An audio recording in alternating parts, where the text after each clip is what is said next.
Hey guys, how's it going? Srey here.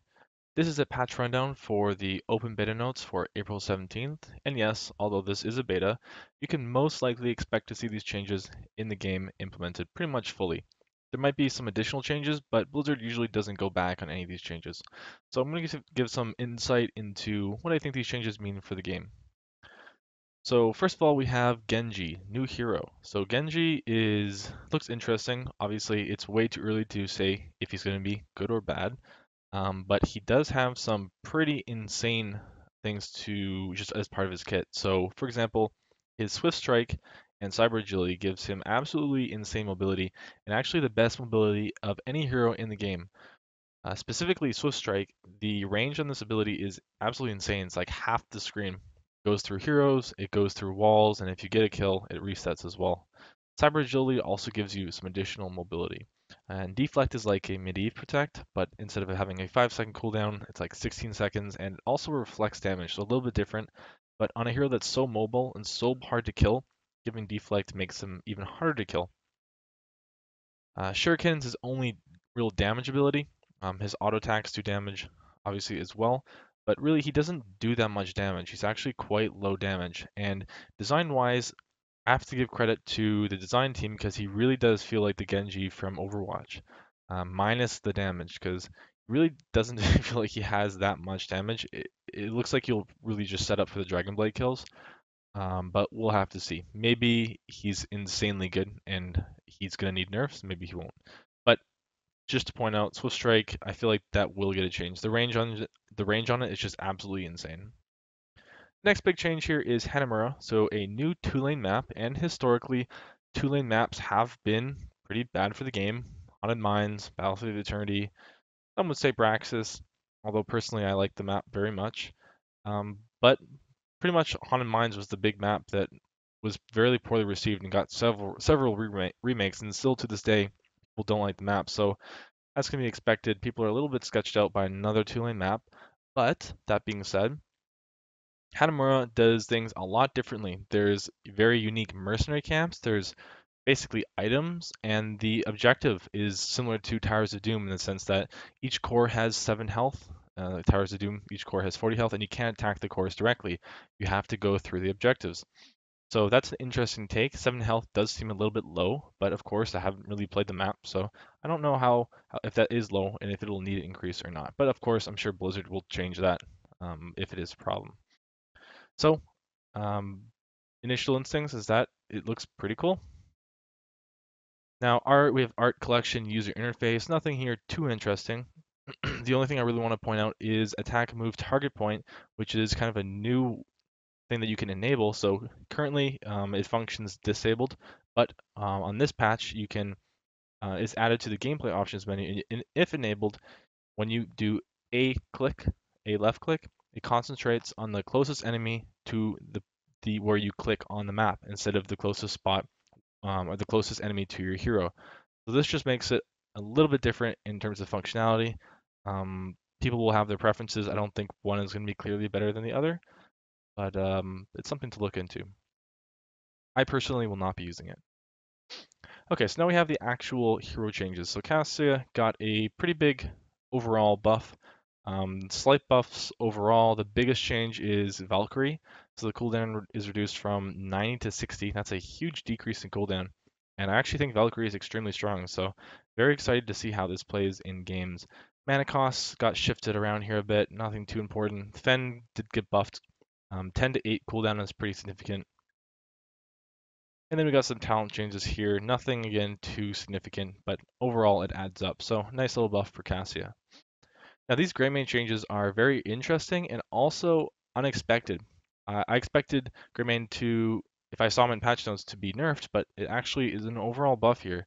So Inner Beast cooldown is increased from 16 to 20. However, he now has baseline Wolfheart, which was level 1 talent. So Wolfheart on live is 0.8 seconds per auto attack, which reduces the cooldown of Inner Beast. And now he has baseline 0.5 seconds. So they've buffed the Wolfheart here from 0.8 to 1, so 0.5 baseline. So if you're getting Wolfheart on live, you'll actually see a bit of a buff in regards to from from 0.8 to 1, but the cooldowns increase from 16 to 20. So if you're taking Wolfheart on live servers, it's going to be a tiny bit of a nerf.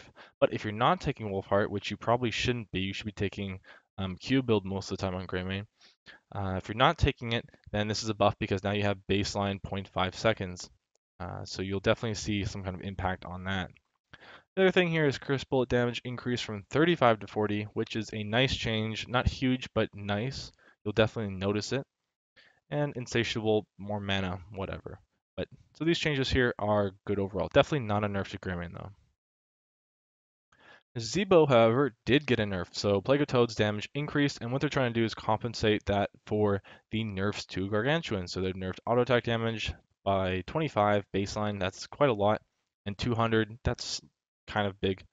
The bigger change here is the auto attack base damage, and you have to remember that the Garga's gotten nerfed. I think several patches now, where they've nerfed the health and they've nerfed the damage. They've nerfed stomp, so these changes start to add up. And but I mean, if you're playing on live right now, Gargantuan does hit like a truck, so I don't really blame the nerfs. But these are several nerfs in a row now. Superstition got nerfed from 50 to 40. Doesn't really change when you would take it. Maybe a little bit less often now. 40 spell armor is still pretty good though. They nerfed the cooldown reduced by Humanoid from 45 to 40, so 5-second change, not that big. The big change here is Vile Infection, so a 25 increase in required stacks is actually quite a lot. So generally you consistently get like 135, 140, maybe a little bit less once you get level 20. And now it's increasing that by to 175 to the cap. So instead of needing like 15, maybe 20 stacks, you're gonna need now like 40 to 45 more stacks. So it's quite a big change in terms of how many you actually need to finish the quest once you hit 20.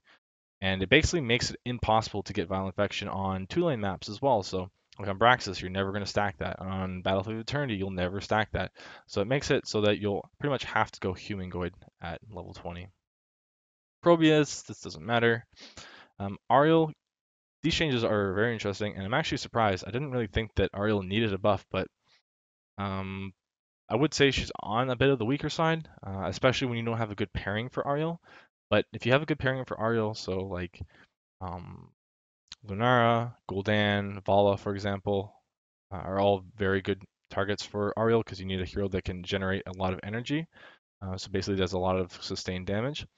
And when you already had Auriel with that kind of hero, then she was already really good. Now she'll be very good. But if you're paired with like a Sylvanas or some kind of lower DPS like a KT or something, then it wasn't quite as good. So now Auriel's just in a better spot overall. So Sweeping Strike, for baseline, we have an extra 30 damage for the Tainment Strike combo. We have an extra 10 damage, at least for the center, on Auriel. So that's about like 40 damage on a single target. And that's 40 damage at baseline, like level 1, so that scales. And you have to remember that that gives Auriel more energy, gives her more damage, and it's actually quite a noticeable change overall. The Detainment Strike is a lot more significant, though, I think, than Sacred Sweep. Resurrect has a new functionality, so it's basically the same thing, except that the channel time is significantly reduced, so you can actually cast it in combat now without getting interrupted. But the cooldown is increased by 50 seconds to compensate, and there's a 5-second delay once you finish resurrecting a hero before they can come back to life. So overall, if you're playing at kind of a lower level, this is going to be a nerf to you because people don't interrupt the channel time for resurrect. So you basically just have a longer cooldown. And if you're at a higher level, you're gonna be like, wow, that's a big buff to resurrect because now you can actually might be a viable talent. Now it's still a 120-second cooldown that's in alignment with like Mosh Pit. So I don't know if it's the most viable talent. A lot of times if an ally is gonna get bursted, like a Vala or something, you can just Crystal Aegis them and that'll prevent their dying. And that's a much shorter cooldown, plus it does damage. But Resurrect is like kind of a guaranteed, like you can fully revive them every time instead of having a chance to counter the damage with Aegis. And the 5-second delay is interesting as well. So I don't think it'll be taken over Aegis, but it could be. We'll see. Over here, these are pretty much all buffs. The only nerfs here are really Blinding Flash. The duration is reduced from 3 to 2.25, which is very nice because that 3-second blind was insane. I think it was actually 4 seconds before, which is crazy. And then Shield of Hope cooldown increased from 45 to 60. So those are moderate nerfs, but she's still gonna be perfectly fine, especially with the rest of her kit being buffs. Glimmer of Hope is also pretty interesting. Energy cost reduction increased from 50 to 75. So when you pick up a globe, um, your next W heal has energy cost reduced by 75%, which is a huge amount. So very valuable on rotation-based maps. Brightwing, this is a quality of life change, so you can now see the radius of where Brightwing heals. Lily, this change is actually quite significant. Cooldown decreased from 10 seconds to 8 seconds, mana cost reduced from 40 to 30, and damage increased from 132 to 140. So the cooldown is obviously the biggest part of this. 10 to 8 second cooldown is quite significant. Then you have damage increase. That's not really much, but and you also have mana cost reduced. The mana cost is actually quite significant for Lily. 40 to 30 is a big mana cost change for an ability that's being spammed so often. And as some of you know, I always go E-build on Lily, so this is a big buff for that kind of build. Um, so I would not be surprised if we see some more Lily, at least in competitive. Now, Tassadar, for those of you that don't know, is extremely obnoxious, especially at high tier play. And for that reason, he is basically permanently banned. And in the past, he's gotten quote unquote nerfs, but Blizzard always finds a way to buff Tassadar when they nerf him. So this time, they buffed him a little bit in some areas, but it's definitely a nerf overall. And that's good because that means you don't have to permanently ban Tassadar in competitive play. And it will actually change the meta just by not having to ban a Tassadar. And the reason Tassadar is so good isn't because he himself will just like 1v1 people or an incredible supporter or something. It's that he enables heroes to do well. So he enables Illidan, Sonya, Vala, Uljin, Tracer, and several other heroes that just make them very, very good, where they wouldn't be in a position to do something where with tasks they can. And he's very hard to punish, hard to kill. He has good wave clear.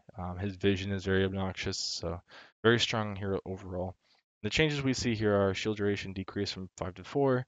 The amount of the shield is decreased by 75. Force Wall got a buff, but Arcana was what was being taken anyway. And the level 1 quest here got changed. So the current quest reads basically after 15 globes, increase the shield the shield amount of plasma shield by 20%. And then the reward is once you get 30 globes, the cooldown of your plasma shield is reduced by 3 or 4 seconds. So now it's basically when you get 30% or 30 globes, you have a 30% shield amount. So this is a huge nerf to that talent. I think you definitely want to be going the Side Storm talent. I would never get this talent. I think now you go the Side Storm talent or the auto attack talent. And again, basic attack damage got increased on Tassadar, so I think that the auto attack level 1 is really, really strong. I would definitely recommend you try it out. It's a really fun build. At level 4, we have some nerfs to the movement speed. A 5-second duration was pretty insane. 25% movement speed. So just a little bit of a nerf to that. Call's Embrace, Lifesteal. This isn't too significant. This is actually significant, the level 20 here. So basically right now the way it works is if you get any auto attacks on with Archon, it completely refreshes the duration, which is extremely obnoxious because it's almost impossible to make that thing disappear. Just permanently Archon at level 20. Sometimes it can last for like a minute and you just can't get rid of it. There's like no counterplay to it.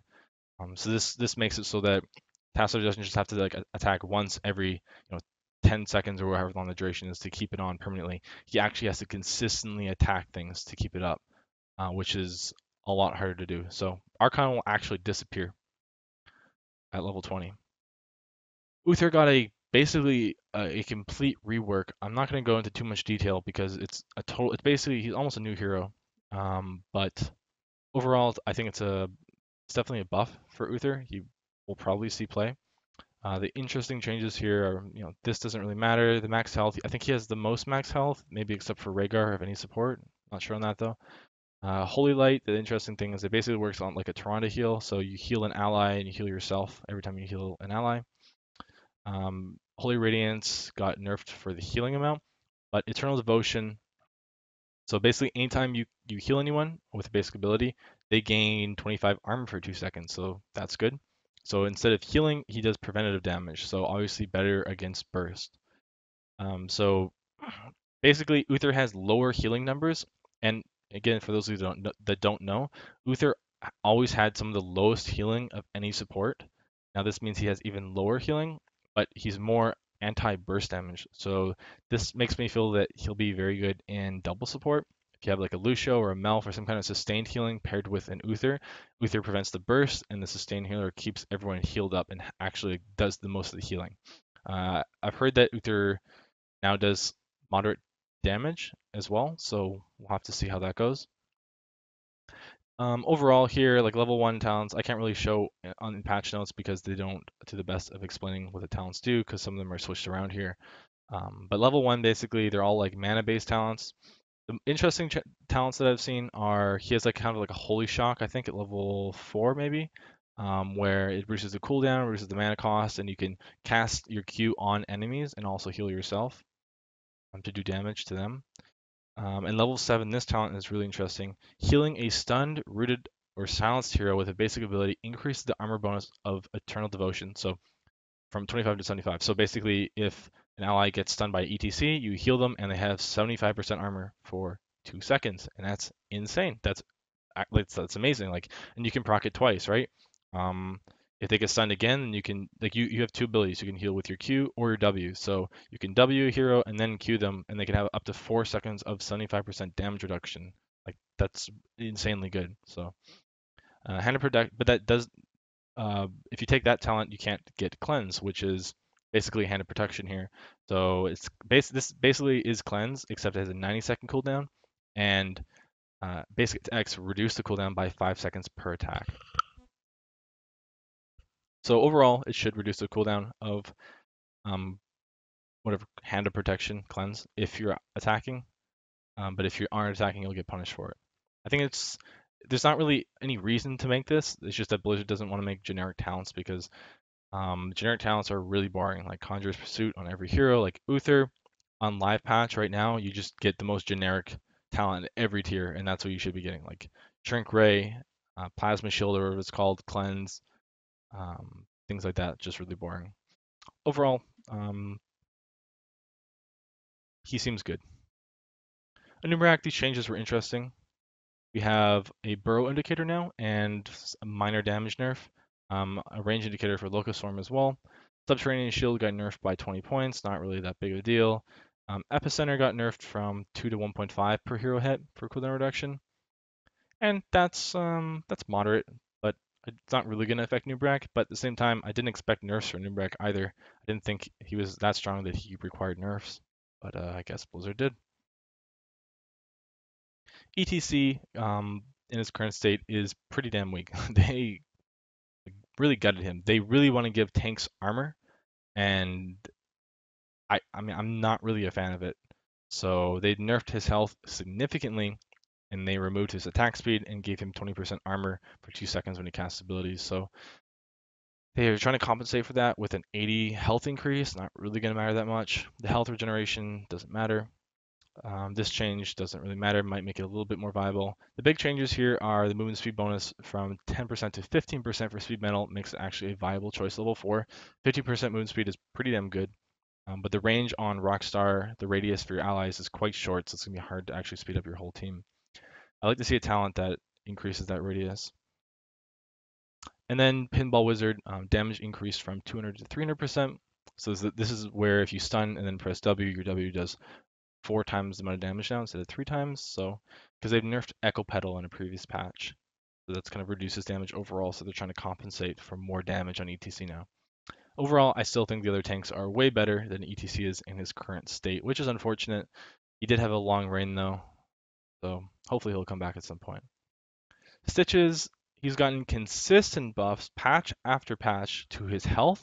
He now has the most, I mean, he already did, I think, but he besides maybe Cho, he now has the most health of any hero at 3,000 health. If you compare that to E.T.C at barely 2,200, 3,000 health at level 1 is an insane amount of health. Health regen doesn't really matter, but that's a lot of health.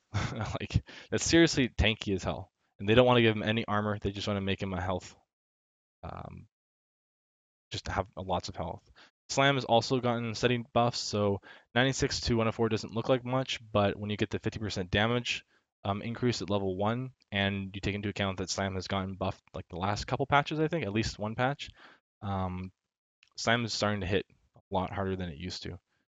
So I think that Stitches is going to be in a really good place next patch. Although I will say I hate his talent choices. You're basically getting Slam at every single tier, and it's really boring to play. So I would like to see a talent revamp of Stitches. I think that I would like to see a rework, honestly, of Stitches. Slam just does AoE cone damage. His hook is interesting. His passive is interesting, but his W and his E are really boring. I like to see some effect on the melee. And Zarya, we have quite a few changes here. Overall, this is a nerf to Zarya, so the rate of decay increased from 2.5 to 3. So remember that all of Zarya's damage comes from having high energy, and if you don't have any energy, you do almost 0 damage. So having a higher rate of decay means that it's a lot harder to keep your energy up, and 0.5 doesn't look like a lot, but it is pretty significant. Graviton Surge got a cooldown reduced from 100 to 80, so you should always be going Expulsion Zone if you weren't. And now you could make an argument for Graviton Surge in some kind of wombo combo, but still unlikely. Demolitions Expert basically got nerfed from 4-second cooldown reduction to 3.5. You stack it up. Together we are strong. This makes it easier to get 30 points of energy when you shield an ally. Maximum charge got increased by 5 energy. So overall, I think you could get either of these. Maximum charge is probably better than Together We Are Strong because it also increases your energy by 15 or 20. I don't remember how much it is. Give Me 20 got nerfed, so upon completing the quest, you now only gain 2 cooldown reduction. Speed Barrier, however, this is a big change. This is a big change. Speed Barrier movement speed bonus increased from 35 to 50. So when you cast your shield on an ally, they gain 50% movement speed bonus. And remember, we were looking at the task changes, and task shield only increased movement speed by 20%. 50% is a huge movement speed. I could see that getting nerfed pretty easily. I would say that's the go-to talent by far at level 4 now. This will actually be very impactful. Cleansing Shield, cooldown reduction increased from 2 to 3. Plasma Shock increased, blah, blah, blah. Gravity Kills, the damage increased for Graviton Surge at level 20. This has been increased a bit. And Clear Out. Clear Out, actually, this is a pretty good buff. Bonus maximum energy increase from 10 to 15 per hero hit. That's actually quite a lot of energy now. I wouldn't get it before, but I might consider it now. Graviton Kill still looks awful, though. And yeah, the Cleansing Shield buff is a nice little change there. So that's pretty much all the changes. Overall, just to recap, Zarya, I would say nerf overall. Stitches buff, E.T.C buff, but still not that great. Anub'arak nerf doesn't really matter. Uther is better now. Tassadar is worse, but I would try the auto attack build. Lily is that's a pretty significant buff, the moderate buff. Auriel, big buff, big, probably one of the biggest buffs of the patch. Nazeebo, solid nerf. Greymane, minor buff. Cassia, moderate buff. And those are the changes. Hope you liked the video, guys. Talk to you next time.